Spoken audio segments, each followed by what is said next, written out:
আপনি চাচ্ছেন বিকাশ থেকে ভিসা কার্ড অথবা মাস্টার কার্ডের টাকা নিয়ে যাবেন? তাহলে কিভাবে নিয়ে যাবেন, আদৌ কি নিয়ে যেতে পারবেন কিনা, সমস্ত বিষয় এই ভিডিওতে তুলে ধরব। আপনার কাছে যদি মাস্টার কার্ড থেকে থাকে, এইটা দেখেন মাস্টার কার্ডের লোগো, আমার ইসলামী ব্যাংকের মাস্টার কার্ড। আপনার যদি এরকম মাস্টার কার্ড থেকে থাকে তাহলে কিন্তু আপনি বিকাশ থেকে বর্তমানে মাস্টার কার্ডের টাকা নিয়ে যেতে পারবেন না। আর আপনার কাছে যদি থাকে এরকম একটি ভিসা ডেবিট কার্ড, দেখেন এখানে ডেবিট কার্ড লেখা আছে, ভিসা ডেবিট কার্ড, তাহলে আপনি বিকাশ থেকে ভিসা কার্ডে টাকা নিয়ে যেতে পারবেন। যে কার্ডগুলো মূলত ফিজিক্যাল কার্ড সেগুলো ডেবিট কার্ড হয়ে থাকে, এছাড়াও ক্রেডিট কার্ড আছে। তাহলে চলুন আজকে দেখি বিকাশ থেকে ভিসা কার্ডে কিভাবে আপনি টাকা নিয়ে যেতে পারবেন, আর কেনই বা আপনি বিকাশ থেকে মাস্টার কার্ডে টাকা নিয়ে যেতে পারবেন না। সর্বপ্রথম আমি বিকাশ অ্যাপ্লিকেশনে প্রবেশ করব। ট্রান্সফার করার জন্য করে আপনার বিকাশ অ্যাকাউন্টে পর্যাপ্ত পরিমাণ ব্যালেন্স রাখবেন। এরপর আপনাকে ট্রান্সফার করার জন্য করে আসতে হবে সিমোর অপশনে। এখানে দেখেন লেখা আছে বিকাশ টু ব্যাংক। এই অপশনটি ব্যবহার করে আপনি বিকাশ থেকে ব্যাংকের টাকাটা ট্রান্সফার করতে পারবেন। এখানে দেখেন দুইটা অপশন পাবেন, first option bank account, second option visa debit card. এখানে কিন্তু মাস্টার কার্ডের কোনো উল্লেখ নাই, এজন্য করে আমি বললাম আপনি বিকাশ থেকে মাস্টার কার্ডের টাকা নিয়ে যেতে পারবেন না। আর আপনার যদি ভিসা কার্ড হয়ে থাকে তাহলে আপনি অবশ্যই বিকাশ থেকে ভিসা কার্ডের টাকাটা ট্রান্সফার করতে পারবেন। আর ভিসা কার্ড শুধুমাত্র হইলেও হবে না, ভিসা ডেবিট কার্ড হইতে হবে।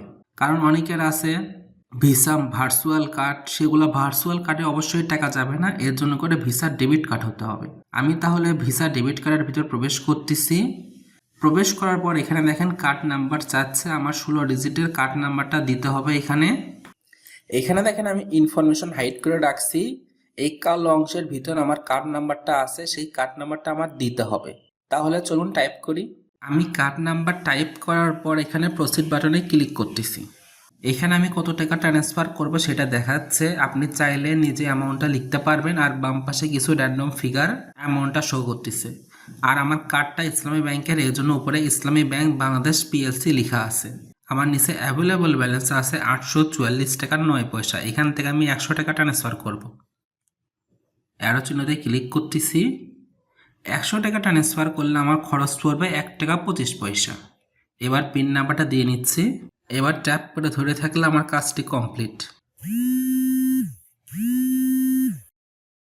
ট্রান্সফার করা কিন্তু আমার কমপ্লিট। ব্যাক টু হোমে যাচ্ছি। আমার যদি মেসেজটা আমি লক্ষ্য করি তাহলে আপনারা দেখতে পারবেন বিকাশ টু ব্যাংক অফ টাকা 100 for visa debit card is successful. আর চার্জ কাটছে কত, 1 টাকা 25 পয়সা। আমি যদি এবার ব্যাংকের ব্যালেন্সটা চেক করি তাহলেও দেখতে পারবো যে আমার টাকাটা জমা হয়েছে। আমি সেলফিন অ্যাপ্লিকেশনে প্রবেশ করলাম, ব্যাংক অ্যাকাউন্টে যাচ্ছি। এখানে আমার যে কার্ডের অ্যাগনেস্টে যে ব্যাংক অ্যাকাউন্টটা আছে সেই অ্যাকাউন্টের ভিতর প্রবেশ করব। এখনও জমা হয়নি, অ্যাভেলেবল 0 আছে। আমি মিনিমাইজ করতেছি। এবার দেখেন আমার একটা মেসেজ আছে, মেসেজটা লক্ষ্য করি। মেসেজটা এখন আসলো যে 100 টাকা ডিপোজিট হয়েছে। এবার ব্যালেন্স চেক করলে ব্যালেন্সটা পাবো। আমি লগ আউট করে আবার লগ ইন করতেছি। ব্যাংক অ্যাকাউন্টের ভিতর প্রবেশ করলাম। এখানে দেখেন এবার আমি আমার অ্যাকাউন্টের ভিতর প্রবেশ করতেছি। এখানে একটু আগে আপনি দেখলেন অ্যাভেলেবল ব্যালেন্স ছিল আমার 0 টাকা, এবার হলো 100 টাকা। এইভাবে আপনি খুব সহজে আপনি বিকাশ থেকে আপনার কার্ড ব্যবহার করে, অবশ্যই ভিসা ডেবিট কার্ড ব্যবহার করে টাকাটা ট্রান্সফার করতে পারবেন।